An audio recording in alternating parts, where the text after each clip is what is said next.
Yop yop tout le monde, c'est Claude for Life. Aujourd'hui, on va aborder un sujet un peu beaucoup plus sensible que d'habitude qui touche le YouTube Game et on fera un peu de prévention par rapport aux gens que vous admirez sur Internet, que ce soit Twitch, YouTube, Instagram, etc. Avant d'entamer l'article, comme d'habitude, si le contenu de la chaîne vous plaît, n'hésitez pas à poser un pouce, à vous abonner, à partager, ça aide énormément. Vous pouvez me suivre sur les réseaux sociaux, les liens sont dans l'à propos de la chaîne. Et si vous descendez un tout petit peu, vous trouverez les chaînes des modos, des potos. N'hésitez pas à aller faire un tour, leur contenu est varié, des personnalités variées également. Et pourquoi pas des choses qui pourraient vous plaire. Donc un article qui date de hier, 15 octobre, un article du Monde. Bien sûr, je vous mettrai le lien dans la description de la vidéo, bien évidemment. Le youtubeur Experiment Boy condamné à 2 ans de prison avec sursis pour corruption de mineurs. Je réagirai au fur et à mesure parce que c'est la troisième fois que je recommence la vidéo parce qu'il y a des trucs qui me retournent l'estomac vraiment. Enfin bref. Le tribunal correctionnel de Val-de-Brie a interdit mardi aux youtubeurs de contacter les victimes et d'exercer auprès de mineurs. C'est peut-être quand même un minimum, hein. Mais bon. Le youtubeur Experiment Boy, poursuivi pour des faits de corruption de mineurs, a été condamné mardi 15 octobre à 2 ans de prison avec sursis par le tribunal correctionnel de Val-de-Brie, en Meurthe-et-Moselle. Cette peine a été assortie d'une interdiction d'entrer en contact avec les victimes pendant 3 ans et d'une interdiction définitive d'exercer une profession au contact de mineurs. Alors rien que ce paragraphe, il me pose problème. Parce que quand tu es condamné à 2 ans de sursis, qu'on t'empêche, déjà pour moi c'est pas assez. 2 ans de sursis, c'est pas assez. Mais vous verrez plus loin, à la base c'était moins de 2 ans qu'il devait prendre, à la base. Donc il est condamné à 2 ans de sursis, il ne peut pas approcher les victimes pendant 3 ans. Cette interdiction-là, déjà, elle aurait dû être à vie. À vie. Et il est quand même interdit d'exercer une profession au contact de mineurs. Donc si on lui interdit ça, c'est quand même que quelque part, on a peur d'une potentielle récidive. Vous voyez le problème que ça me pose à ma conscience? Rien, ça me retourne l'estomac, je vous promets, ça me retourne l'estomac. Enfin bref. La peine est supérieure à celle proposée à l'audience le 17 septembre par le ministère public qui avait requis, après 4 années d'enquête, parce que évidemment, un truc comme ça, quand tu as toutes les preuves, ça prend 4 ans. Heureusement qu'il y avait les preuves et les témoignages et les textes, parce que sinon, ça aurait pris combien de temps?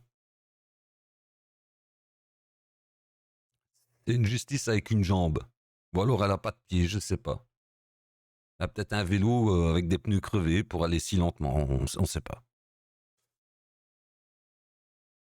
Donc le ministère public qui avait requis après 4 années d'enquête 10 mois de prison avec sursis, donc que 10 mois à la base, mais ça va, il en a eu 24.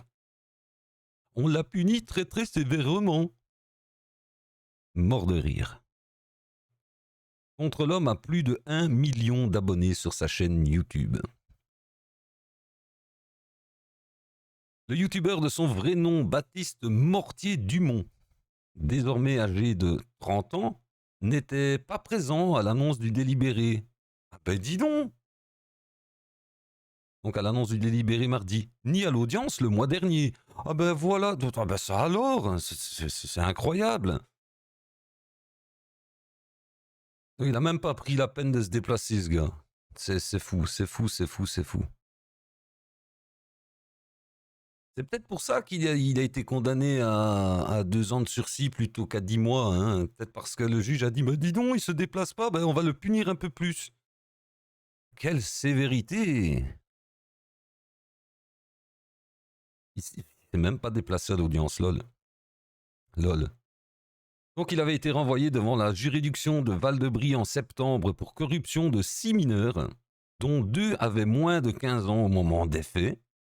Parce que bon, il aime la jeunesse.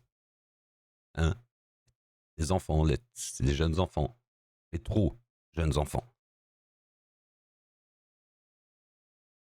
Donc deux avaient moins de 15 ans au moment des faits. Les faits reprochés s'étaient déroulés de février 2016 à juin 2018.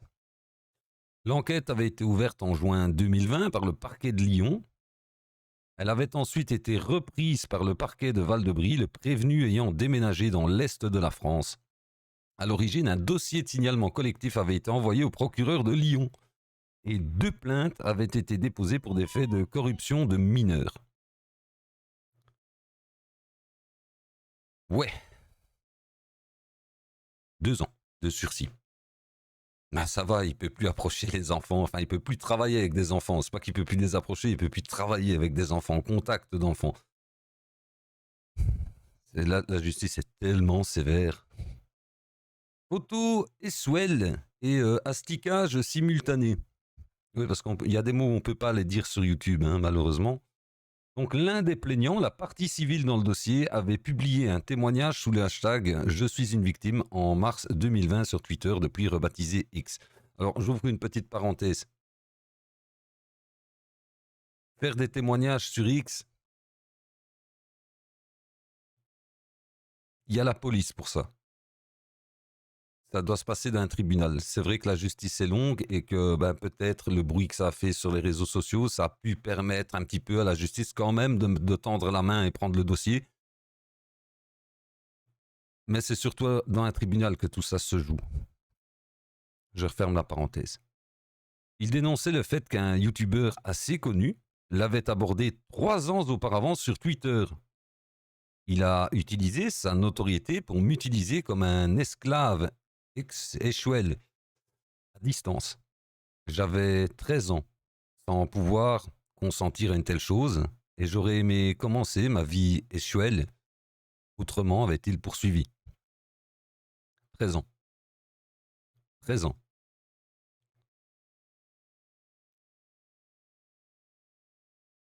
Deux ans de sursis. Selon une enquête du site Numérama, le youtubeur aurait... Non, parce qu'il est condamné, mais on va quand même utiliser le conditionnel dans l'article. Donc, le youtubeur aurait ciblé au moins une dizaine de fans. 5 victimes étaient âgées de moins de 15 ans au moment où il leur aurait envoyé pour la première fois des invitations à échanger des photos échouelles et des propositions d'asticage simultané. Moins de 15 ans. Experiment Boy s'est fait connaître dès 2012 en publiant des dizaines de vidéos le montrant réaliser des expériences scientifiques farfelues et spectaculaires inspirées du programme télévisé anglo-saxon Mythbuster. Sa chaîne YouTube a été démonétisée en 2020 et il n'a plus posté de vidéos sur ce compte depuis 4 ans. Donc, ce qui me dérange dans l'article de 1, c'est la légèreté de la peine, parce qu'on a beau dire oui, il a été condamné plus que ce que le ministère public réclamait. 2 ans avec sursis, le gars il est dehors. Tant que pendant 2 ans il fait rien, c'est pas grave. On l'interdit d'approcher des mineurs. Donc c'est que quelque part, la justice quand même est consciente que le risque de récidive est là. Mais il ne peut pas approcher les victimes pendant 3 ans. Les victimes, il ne devait plus du tout pouvoir les approcher ad vitam aeternam. Point. Et pour les mineurs et tout, travailler avec des mineurs, c'était quoi encore qu'il disait? Je sais plus, tellement ça m'énerve.